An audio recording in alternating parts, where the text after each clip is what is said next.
نحمده ونصلي على رسوله الكريم اما بعد فاعوذ باللہ من الشیطان الرجیم بسم اللہ الرحمن الرحیم۔ قرض سے نجات کے لیے آج آپ کو ایک مسنون وظیفہ بتا رہا ہوں۔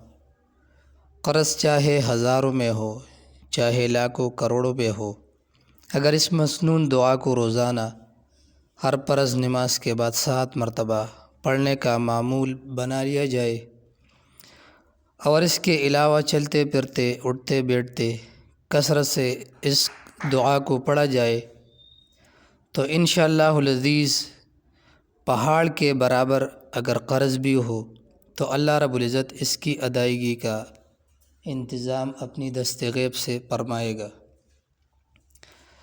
کامل یقین اور توجہ شرط ہے۔ وہ پیاری دعا کون سی ہے؟ وہ دعا ہے اللہم اکفنی بحلالک عن حرامک واغننی بفضلک عمن سواک۔ اللہم اکفنی بحلالک عن حرامک واغننی بفضلک عمن سواک۔ اس دعا کی برکت سے انشاءاللہ العزیز چند روز میں قرض سے نجات مل جائے گی۔